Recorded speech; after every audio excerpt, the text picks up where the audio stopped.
Go! Saperli coucou! Saperli coucou, je suis de l'autre côté.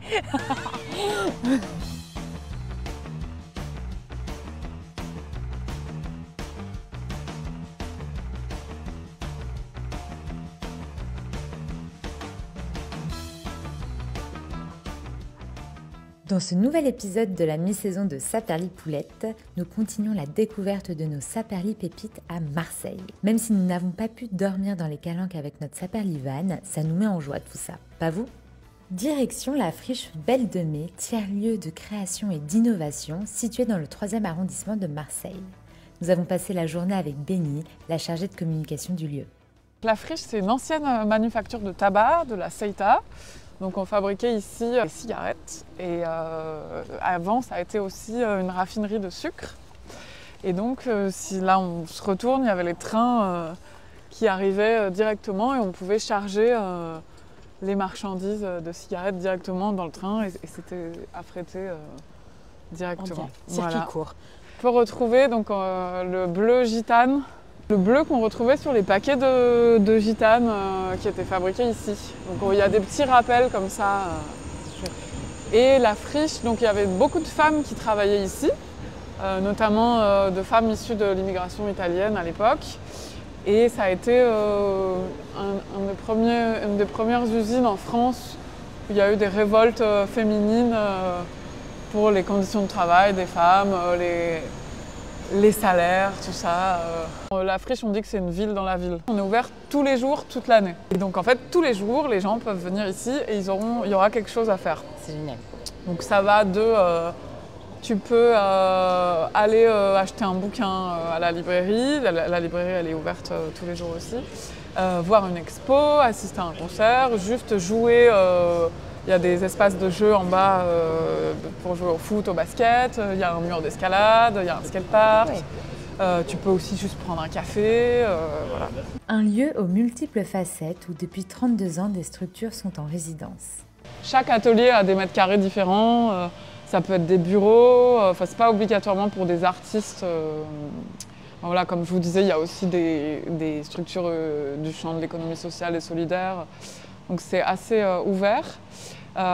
Et en fait, c'est une candidature que les personnes font avec un dossier. Ouais. Et après, on est retenu ou pas, selon si le projet correspond aussi au lieu, tout ça, aux envies du lieu. Et du coup, c'est des appels et manifestations d'intérêt qui sont sur... pour l'instant, c'est des durées de 3 ans, renouvelables. Donc là-dessus, on est en train de tâtonner, de voir comment on peut faire évoluer le modèle de la permanence artistique et de renouveler aussi, de laisser la place à des artistes plus jeunes. Parce que c'est vrai que la friche a 30 ans. Finalement, à Marseille, il y a peu d'espace pour les artistes. En tout cas, des espaces pérennes, il y en a peu. Et la friche, du coup, c'est hyper précieux d'avoir des ateliers comme ça. Souvent, c'est des occupations temporaires, comme on a pu avoir avec Coco Velton, Bureaupolis, des endroits... Où les artistes sont là 1 an, 2 ans, et après les lieux sont récupérés pour faire d'autres projets immobiliers ou autres. Et là, ici, il y avait ce parti pris de dire vous êtes là, vous avez le temps long pour créer vos projets, pour vous installer, pour créer du lien. Et on a aussi, à la friche, on a un collectif qui s'appelle le collectif Friche Verte. Et donc à l'intérieur de ce collectif, il y a des membres des salariés de différentes structures à la friche. Ouais. Et on réfléchit aux questions de redirection écologique au sens large sur la friche. Et notamment, le collectif Friche Verte a une parcelle depuis tout récemment. Donc pour l'instant, on ne s'en est pas vraiment emparé totalement, mais on a une parcelle sur le terrain. D'expérimentation, c'est oui, ça? Ouais, Okay. c'est ça. Génial. Ouais. Okay, donc il y a une partie ici. On fait des rencontres en fait à peu près tous les 2-3 mois, ça dépend des périodes, sur des questions de redirection écologique au sens large, quand même axé sur le milieu culturel, mais pas uniquement. Et le dernier labo qui a été organisé, c'était autour de la question de l'eau et de la gestion de l'eau en milieu urbain. Et l'idée, c'est que ce labo, ce soit un espace de réflexion, de laboratoire, de pensée et de rencontre aussi entre les différents acteurs. Nous avons eu la chance de rencontrer l'un des résidents, Stéphane Manildo, architecte paysagiste ayant travaillé sur le projet de 40 voleurs de pluie. Un projet de création d'un système de récupération d'eau de pluie pour végétaliser la friche. Nous, on voulait parler de la ressource en eau, on voulait parler aussi du risque inondation, et ça répond à un désir et une envie qu'on a tous aujourd'hui, c'est-à-dire de voir le végétal présent dans nos villes et dans nos espaces bâtis, en vue de ce qui nous attend avec le changement climatique, c'est-à-dire on va avoir très chaud, ça va être très dur de survivre. C'était aussi le cas à la friche, c'est-à-dire qu'il y avait une envie et une volonté de végétaliser le site. Parce que c'est un lieu qui là comme ça est très minéral. Ouais, très bétonné, bien sûr. et tout, Ouais. donc c'est intéressant de réfléchir sur ça. Parce que c'est un bâtiment, parce que c'est une architecture, parce que c'était une ancienne usine. Et donc comment le végétaliser? Il faut de l'eau. Si on veut avoir quelque chose qui soit frais l'été, il faut de l'eau, parce que les plantes qui sont adaptées au climat du sud-est, c'est plutôt des plantes de garrigue, il n'y a aucune évaporation ou très peu. Elles se ferment. Leur hiver, c'est l'été ici. Il faut voir, c'est inversé les cycles dans le sud. C'est-à-dire que l'hiver, là tu vas en plein centre de la France, en région parisienne, tous les feuillus ils perdent leurs feuilles, la sève elle est dans le sol, au chaud, et c'est là, ils se mettent en dormance. Dans le sud de la France, c'est l'inverse. C'est-à-dire que la période la plus dure, c'est l'été. C'est pas l'hiver, les plantes sont très bien, tu le vois. Tout l'hiver, les plantes, elles sont très heureuses. Elles ont de l'eau, elles n'ont pas trop chaud. Par contre, l'été, c'est la période la plus dure. Et donc, l'été, il n'y a pas d'eau, c'est sec, c'est très très chaud. La plupart des plantes, soit elles se ferment, donc elles ferment elles ont des mécanismes de fermeture pour plus évaporer, ou alors elles mettent leur sève dans le sol. Le principe, c'est d'aller piquer l'eau là où elle est, pour aller l'acheminer différemment, et notamment vers des zones de substrat qui vont faire pousser, qui vont générer de la végétalisation.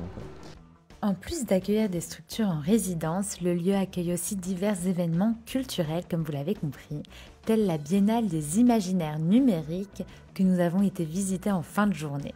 Un mélange d'œuvres interactives autour du numérique, mais pas que.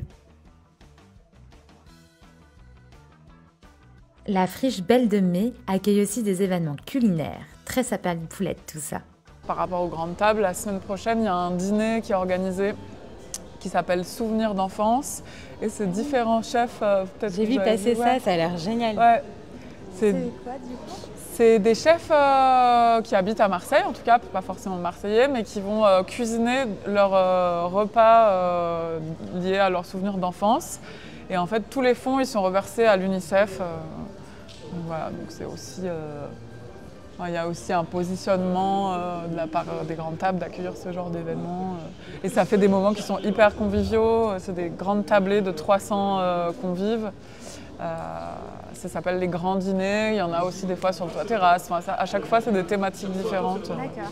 C'est vraiment des ponts qui se font justement entre les structures, par exemple les maisons pour tous, les écoles aussi, évidemment. Qui viennent. Ouais. Ok, Voilà. Vous l'aurez donc compris, c'est un lieu aux diverses activités où l'humain et les créations de liens sur le territoire sont au centre des projets. Après une visite bien complète de la friche, c'est à notre tour de faire la visite de notre Saperli Van à Béni. Direction notre prochaine zone dodo avec le Saperli Van. Ça aurait été beau de voir ce paysage, non ? Ne nous emballons pas, ce n'est pas ce que nous avons eu car il est interdit de dormir dans les calanques. Trouver une place en van dans une ville n'est pas chose facile et peut générer des petits moments de délire de fatigue entre sœurs. Donc voilà, c'est tout. Bonne nuit.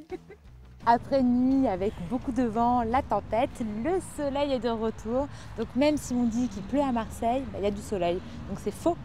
Et aujourd'hui, on est au Présage qui est juste derrière nous, qui est un restaurant qui fonctionne à l'énergie solaire. Donc en fait, derrière le restaurant, il y a une parabole qui capte le soleil et qui renvoie ensuite toute sa chaleur dans un four qui fonctionne à l'énergie solaire. Donc on a vu Clément, qui est l'un des chefs et qui nous a raconté toute l'histoire de ce restaurant qui a ouvert en juin 2024, mais l'idée a émergé en 2017 avec un collectif qui était intéressé par la cuisine du futur et comment innover en cuisine et notamment avec l'énergie solaire, et qui au fur et à mesure des années a pensé à ce concept qui a poussé aujourd'hui au milieu de leur potager. Justement, on va aller voir Mona après, donc un potager qui alimente en partie le restaurant qui fonctionne à l'énergie solaire. À l'origine de ce projet, c'est Pierre-André, donc qui est ingénieur aéronautique et qui trouve pas de sens vraiment dans ce domaine-là. Et passionné de cuisine, change complètement de voie et décide de faire de la cuisine en utilisant ses compétences et ses connaissances d'ingénieur, et donc de développer ce système de cuisson solaire. Ça a un grand miroir qui fait 10 mètres carrés de surface de miroir, ce qui a une forme parabolique, du coup une forme de lentille qui fonctionne donc comme une loupe, et donc tous les rayons qui arrivent sur sa surface sont concentrés sur à peu près cette surface-là. Dans ce deuxième miroir qui renvoie le faisceau sous la plaque en fonte. Et là, du coup, si je mets ce bâton dans la lumière, donc tu vois la lumière qui est concentrée, donc là tu as 10 mètres carrés de lumière concentrée, et plus je me rapproche du point focal, donc l'endroit où la lumière est le plus concentrée, bah plus ça chauffe.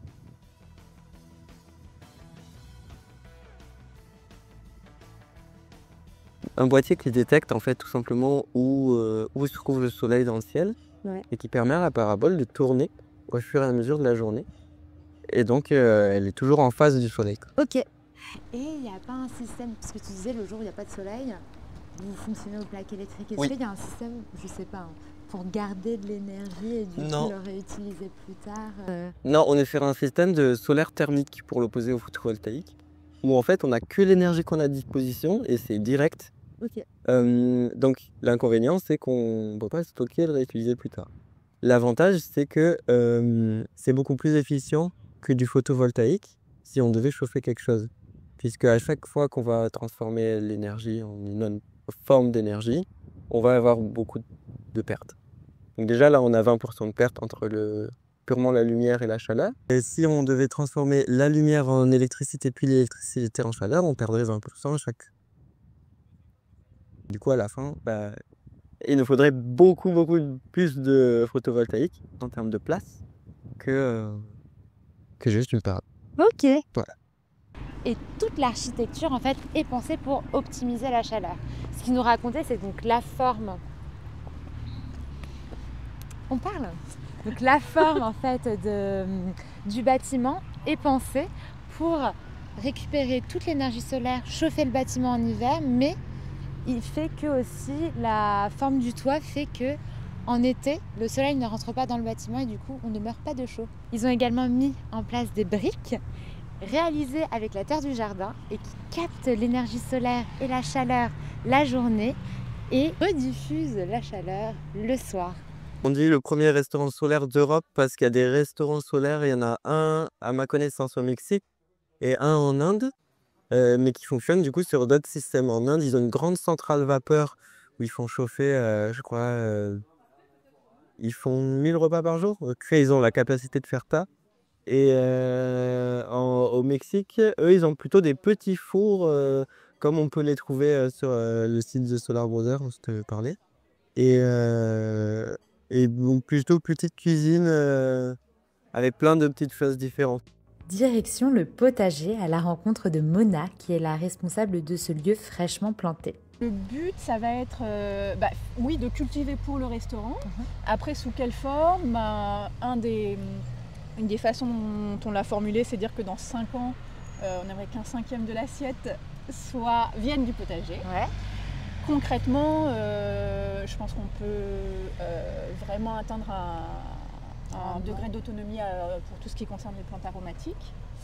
Et après, on est en conversation avec l'équipe pour essayer de voir qu'est-ce qu'on va faire pousser, qui ait une plus-value, enfin surtout qu'on ne va pas trouver facilement sur les marchés, parce que par ailleurs ils ont plein de fournisseurs avec qui ils ont des très bonnes relations et on ne vise pas l'autonomie totale, parce que de toutes les manières on n'a pas la surface pour. Par exemple, Pierre-André me parlait de poireaux très fins qui sont en fait ramassés quand ils sont très jeunes.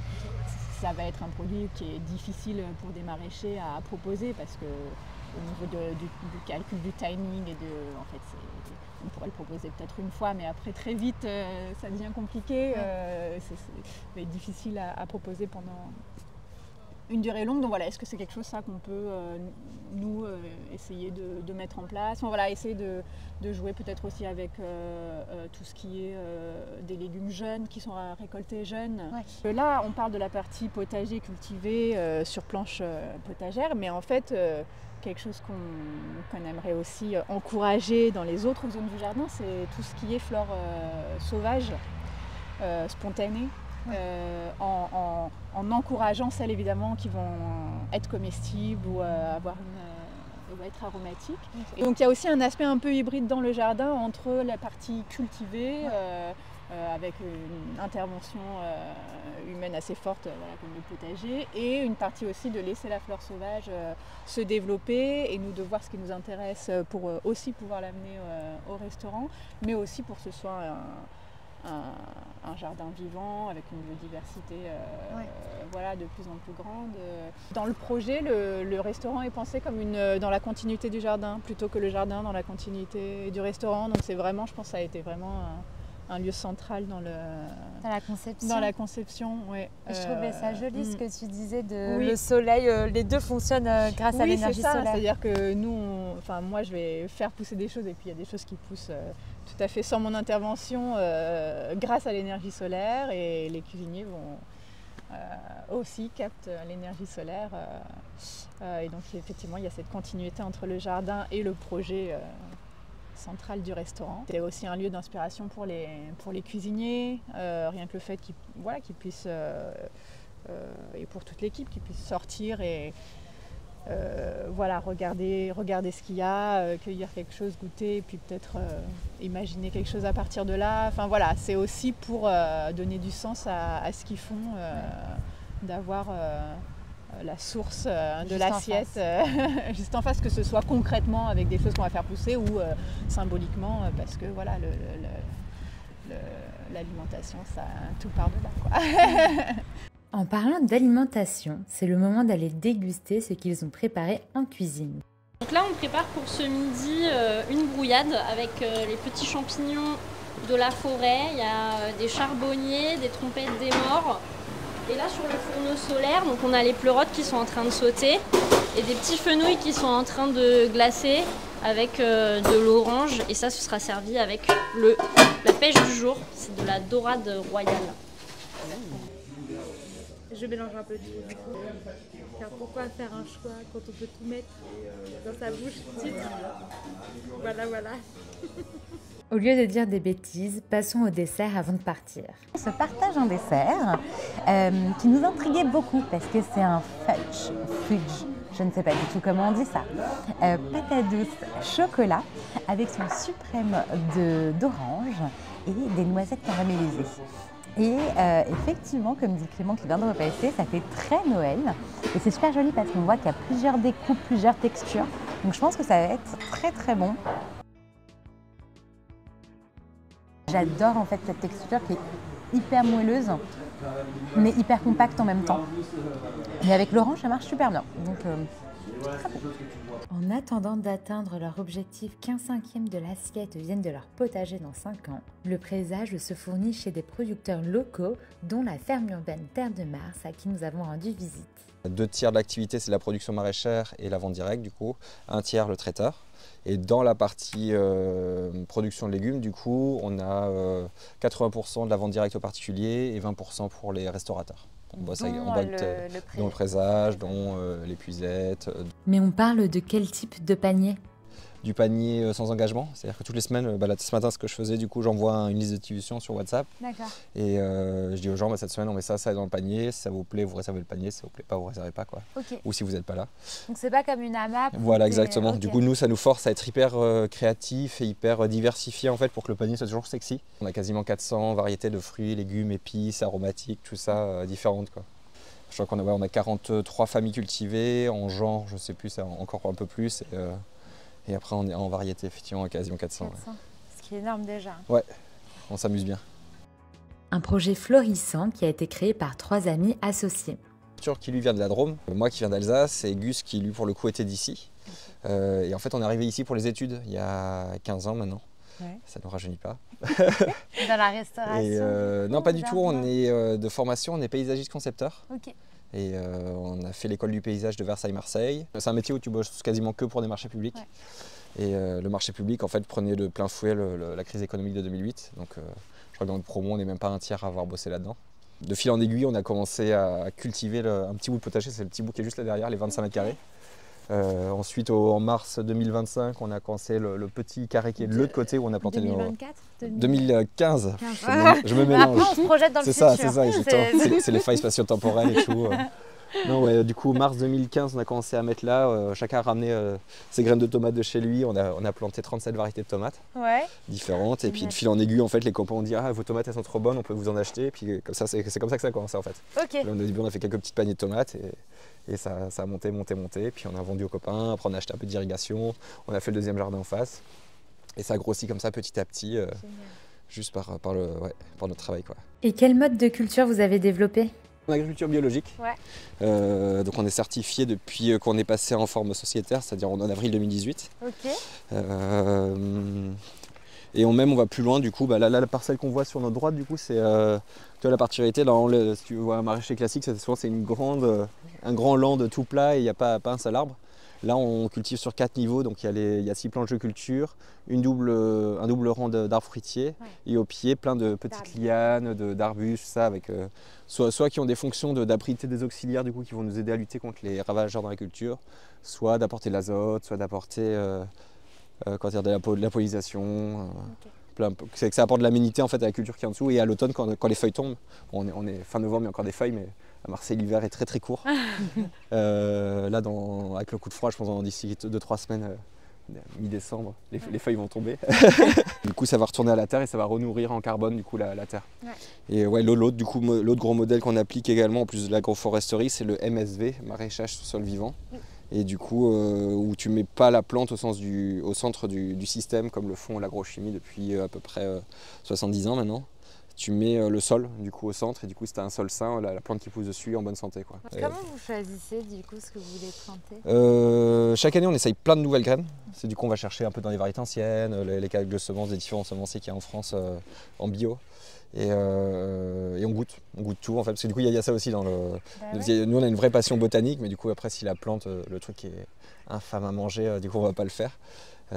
Ou alors juste un tout petit peu quoi, juste pour la diversité quoi. Ouais. Mais on cherche vraiment le goût en fait. Un de nos premiers trucs c'était défendre le goût du terroir. Okay. Et du coup c'est produire un légume du terroir marseillais, quoi. Impressionnant tout ce qu'on peut faire pousser dans une métropole, non ? Car oui, n'oubliez pas que nous sommes bel et bien dans une ferme urbaine dans Marseille. On a eu du mal à y croire aussi au départ. L'histoire marseillaise, en fait, Marseille, c'est pas construit comme les autres villes en France, c'est-à-dire de façon concentrique, où à chaque époque, on agrandissait le cercle autour de la ville.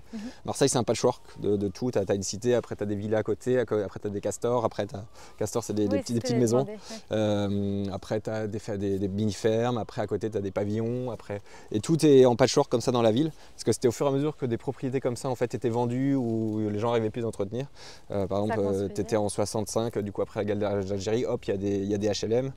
Si c'était vendu fin 70, c'était que du pavillon, etc. quoi. Ok. C'est pour ça que quand on se balade, parce que nous, du coup, on a il n'y a pas de cohérence. Il n'y a aucune cohérence. Tu es dans une cité et hop, tu es dans des jardins, tu comprends pas. Tu sais pas ce qui se passe à Marseille. Et c'est vraiment un urbanisme qui est assez unique en France. Ouais. Bon, revenons à nos patates, car le saviez-vous qu'il pouvait y avoir des patates douces de plus de 9 kilos ? C'était quoi le record de l'année dernière ? 10 kg 9. 10 kg 9. Ah, on n'est pas loin. Elle est pas loin. Ouais, c'est belle. Je n'avais jamais vu de aussi grosse. Ouais, c'est la fiente de poule, ça. Ah, c'est un très bon engrais, il y a Ok. de l'azote, il y a de la potasse dedans. Ah non, 9,8 kg celle-là. En parlant de fientes de poule, ça vous dit d'en adopter une? La particularité de nos œufs, c'est qu'on n'abat pas nos poules en fin de parcours. On les place en famille d'accueil. Voilà, parce qu'on n'a pas à cœur de les envoyer aux nuggets bio de supermarché, quoi.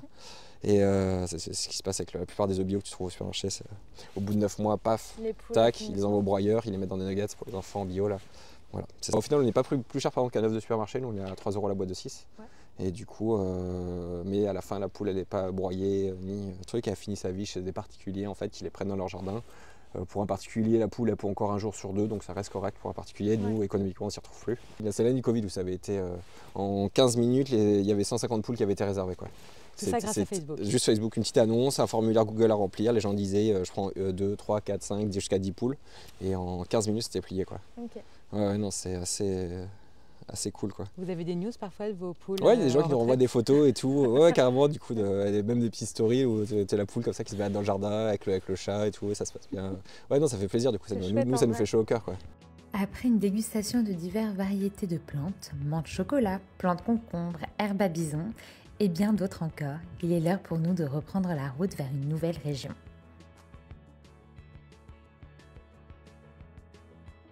Si vous avez aimé la vidéo, n'hésitez pas à vous abonner sur notre chaîne YouTube Saperli Poulette. Et pour embarquer avec nous avec encore plus d'immersion, rejoignez-nous sur notre page Instagram Saperli Poulette.